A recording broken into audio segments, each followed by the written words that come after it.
Македонија не е единствената земја фатена во костец меѓу истокот и западот, европските вредности и балканските византизми, помеѓу апатијата на граѓаните и клиентелизмот на партиите.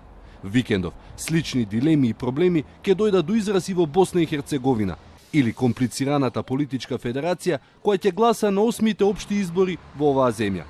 Ќе се гласа за членовите на председателството на БиХ, представниците на парламентарниот состав на Државното собрание, представниците на парламентот на Федерацијата на БиХ, председателот на Република Српска и двата ентитетски подпредседатели, представниците на Народното собрание на Република Српска, за представниците на собранието на 10 кантони во Федерацијата на БиХ.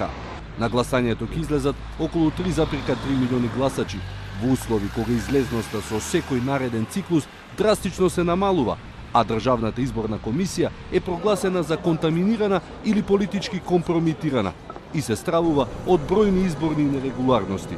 Но тоа што највеќе доминира во Босна е изборната кампања базирана на омраза и неверојатни ветувања, додека кај народот владее општа резигнација. Sve dok su nacionalističke stranke na vlasti, ja ne vidim neki naročiti pomaka. Jer to je jedan dead end, što kažu Englezi. To ne može da funkcioniše, jer rade protiv vlastite države. Političari, kao i svake izbore, naravno, obećavaju, a ne ispunjavaju to što obećavaju. Narod je postao letargičan, narodu je preko glave i svega i zato imamo i malu izlaznost na izborima. Pa sistem, sve nam je truo. Iz temelja treba ovo promijeniti. Ljude sve dovesti nove. Mladost uključiti.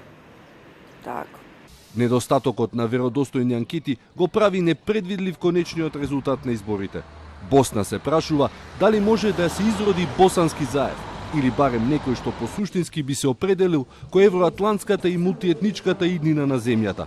Но најголем дел од лидерите, почнувајќи од лидерот на Република Српска Милорад Додик до премиерката Желјка Цвијановиќ, кокетираат со Русија. Прекројувањето на границите и војните хушкања и понатаму доминираат во политичките расправи. Опозицијата на Додик е слаба и кокетира со лидерот. А истото важи и за лидерот на ХДЗ и членот на председателството од редот на Хрватите, Драган Човиќ, кој де факто е политички сојузник на Додик и кој се залага за договор меѓу србите и хрватите без бошњаците. Единствениот кандидат кој буди некаква надеж е Денис Бечировиќ, кој од Заев го позајмува концептот едно општество за сите.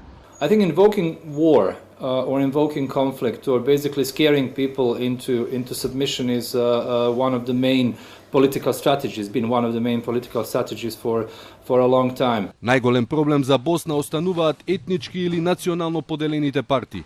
Општата апатија која владее во земјата поради раширениот криминал, корупција и клиентелизам, тешко дека ќе дозволи на избори да излезе и половина од електоратот. Ретко кој верува дека може да се очекува промена или изненадување на овие избори. Освен можеби едно мало село под име Подгора, кое одлучи повеќе да не прима посети од политичари. Но знаеме, за промени не е доволен отпорот на граѓаните. Потребни се и реформи од политичарите.